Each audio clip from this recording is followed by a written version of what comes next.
গীতার মূল শ্লোক কটা? গীতার মূল শ্লোক হচ্ছে 17খানা। সেই 17খানা শ্লোককে টেনে ফুলে ফাঁপিয়ে বাড়িয়ে কত করা হয়েছে? 786খানা। মহাভারতের ভীষ্ম পর্বে গিয়ে দেখে নেবেন 786খানা শ্লোক। এই 786খানা শ্লোক পরে শঙ্করাচার্য এসে 76টা বাদ দিয়ে 86টা বাদ দিয়ে 700খানা শ্লোক দিয়েছে। বর্তমান গীতাতে শ্লোক কটা? 700খানা শ্লোক। এর জন্য আমি বারবার বলি, ভাই পড়াশুনো করো, জানো, তবে তো বুঝতে পারবে সত্য কোনটা মিথ্যে কোনটা। বলে উঠলেন আর এক বাবা আছে, যে বাবাটা অনুমতি দিয়ে আমাদের পৃথিবীতে পাঠিয়েছে। এই কি করছো? ওটা কথা বলছো কেন? না না, কথা বলছি না। ও আমাকে জিজ্ঞাসা করছে, জন্ম দেওয়া পিতামাতা যদি পিতামাতা না হয় তাহলে আসল পিতামাতাকে? আই উঠে দাঁড়াও, উঠে দাঁড়াও। 7 বছরের ছেলেটা উঠে দাঁড়িয়েছে। ও আমাকে জিজ্ঞাসা করছে, আমি কথা বলিনি। আরে বলো কি জিজ্ঞাসা করছো বলো। আচ্ছা, বাবা মা যারা জন্ম দিয়েছে তারা যদি আসল বাবা মা না হবে তাহলে আসল বাবা মা কে? এই মূর্খ কোথাকার! অনন্ত কোটি বিশ্ব ব্রহ্মাণ্ড যিনি সৃষ্টি করেছেন তিনি হচ্ছেন আসল বাবা মা। সে কে? আমার প্রাণ গোবিন্দ। আই প্রমোট মাই গোবিন্দ। ভগবান কারা প্রমোটিং করছে? ভগবানের ভক্তরা। ভালো করে খেয়াল করবেন, ভগবানকে কে প্রমোটিং করছে? ভগবান করছে না, ভগবানের ভক্তরা। এক বাড়িতে এক বাবাজি গেছে। মায়েরা মন দিয়ে শুনবেন, ও মায়েরা মন দিয়ে শুনবেন। এক বাড়িতে এক বাবাজি গেছে ভিক্ষা করতে। ও মা কি দিচ্ছ দাও? গোপাল সেবা দাও। গোপাল সেবা দেবো মা, দাও। কি দিচ্ছ দাও? তা ওই বাড়ির এক মেয়ে জিজ্ঞাসা করছে, গোপাল সেবা দেবে মানে? বলে আমার বাড়িতে গোপাল আছে তো গোপাল সেবা দিই। গোপাল সেবা দেওয়ার জন্য কি দিচ্ছ দাও। বলে তোমার গোপাল এখন কোথায়? কেন বাড়িতে? তুমি ভালো বাবা তো, গোপাল বাড়িতে ফেলে তুমি বাইরে বাইরে ঘুরছো, ওর যদি কোনো অসুবিধে হয় যাও বাড়িতে ছোট। আর গোপাল যখন সেবা দেওয়ার জন্য ভিক্ষে করা লাগবে তাহলে গোপালকে কারো দিয়ে দাও না। ও গোপাল তো বড় হয়ে মানুষ হবে না, যে খেতে পাবে না। তুমি যাবে তারপরে গিয়ে রান্না বান্না করে খেতে দেবে, ওইভাবে তো খাওয়া দাওয়ায় ওর অসুখ হয়ে যাবে। হয় যে খেতে দিতে পারবে তাকে দিয়ে দাও, আর তা না হলে ভিক্ষে করা বন্ধ করে কাজকর্ম করে গোপাল সেবা দাও। এ বাবাজির আর বুঝতে বাকি থাকলো না যে এদের বাড়ি চিড়ে ভিজবে না। বাবা তুই কি দিচ্ছিস দে না, চলে যাই। এরা নিজের জন্য খায় কিন্তু দোষ দেয় কার? গোপালের। এর জন্য তো বলি এই জোচ্চরগুলো চিনে রাখার দরকার।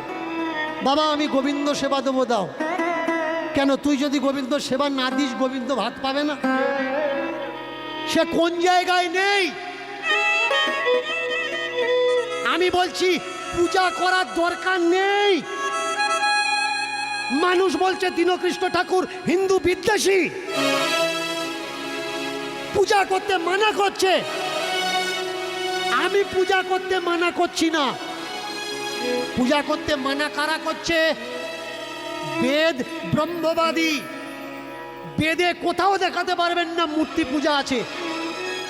বেদ বলছে ভাই, আমি বলছি না। বৈদিক আচার বৈদিক নিয়ম বলছে, আমি বলছি না।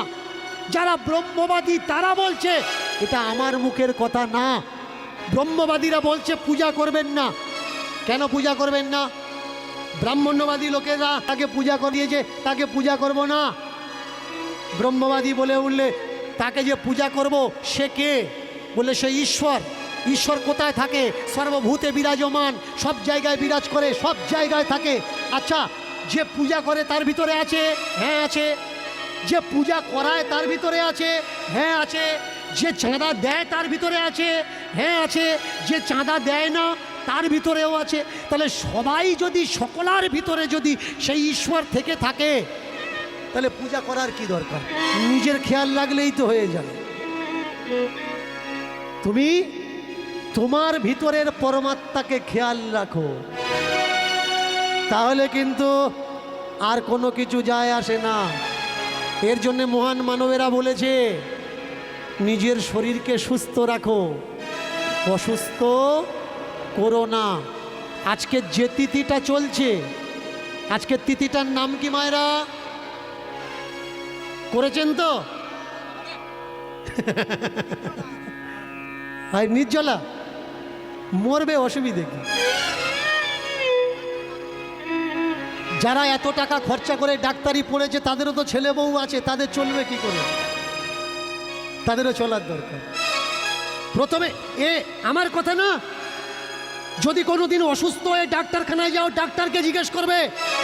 অনেক একাদশী করা মানুষকে তার ছেলেমেয়েরা ডাক্তারখানা নিয়ে যাচ্ছে, ডাক্তার বারবার বলছে যেন না খেয়ে না থাকে, কিন্তু মায়ের রোগ, একাদশীর দিন একাদশী করবে, মরবে, অসুবিধা কি? যদি মনে করো তোমার ছেলে মেয়েদের কাঁদাবে না, একাদশী করা বন্ধ করো। দুদিন পৃথিবীতে টেকে থাকবে। একাদশী কার করার দরকার? যার শরীরে প্রচণ্ড পরিমাণে চর্বি, কোলেস্ট্রল বৃদ্ধি হয়েছে, সে করবে না। তোমার গায়ে পোটানি, মাথা ঘুরছে, তুমি কেন একাদশী করছো ভাই? কত মোড়ার উপরে খাড়ার ঘা দিচ্ছ। আগে বোঝা লাগবে কোনটা করা উচিত, কোন। এই তোকে যে আমি বললাম আসল বাবা ভগবান, বুঝতে পারিসনি?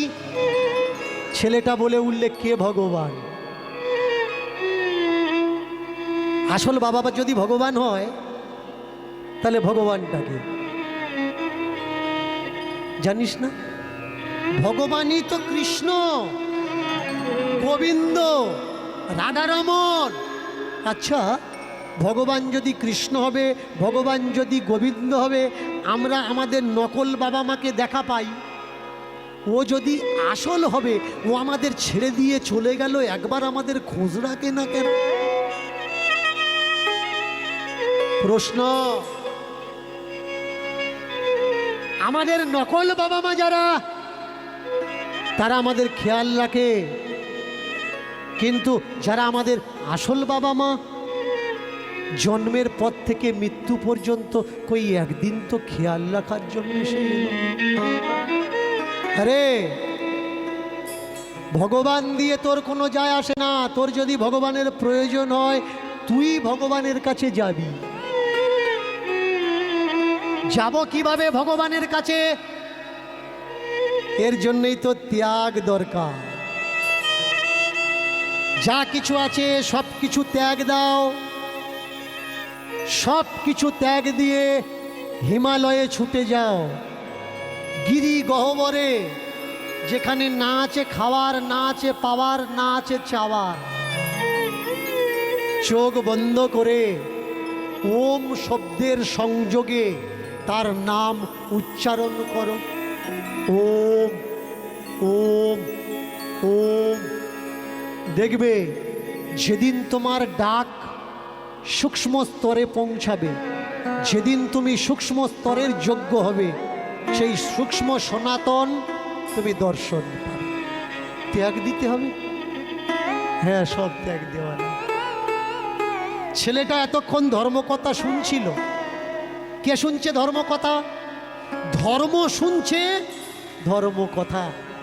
ধর্মকথা শুনতে শুনতে বেলা থাকতে থাকতে ধর্মকথা শেষ হয়েছে। মাথায় কিন্তু এই বিষয়টা চর্চা হচ্ছে। আমরা যারা দূর দূরান্ত থেকে ছুটে এসেছি, সবাই আমরা শুনছি, কিন্তু সুটা কদন নিচ্ছি, সেটাই হচ্ছে চর্চার বিষয়। কেউ খারাপটা গ্রহণ করে উত্তেজিত হয়, কেউ আবার খারাপের ভিতর থেকে ভালোটা, তার প্রয়োজনীয়টা গ্রহণ করে তার জ্ঞানকে বৃদ্ধি করায়, সঞ্চয় করে।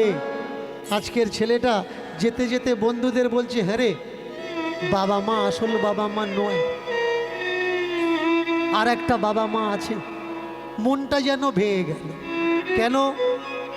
হঠাৎ করে যদি কেউ সত্য জানতে পারে, সত্য জানলে কিন্তু যে মিথ্যে জেনে অভ্যাস, হঠাৎ করে সত্য কিন্তু তার কাছে ব্যথাদায়ক হবে। কেমন? আমার আত্মীয়টা ভালো সুষ্ঠুভাবে ঘুরে বেড়াচ্ছে, শুধু একটু কাশি হয়েছে, ডাক্তারখানায় নিয়ে গেছি, ডাক্তার কটা চেক আপ লিখেছে, চেক আপ করার পরে ডাক্তার দেখে বলছে আর বেশি দিন বাঁচবে না, এর ব্লাড ক্যান্সার। Blood cancer? এ তো ভালোভাবে ঘুরে বেড়াচ্ছে, কিন্তু চেক আপে ধরা পড়েছে ব্লাড ক্যান্সার। আপনি করবেন কি?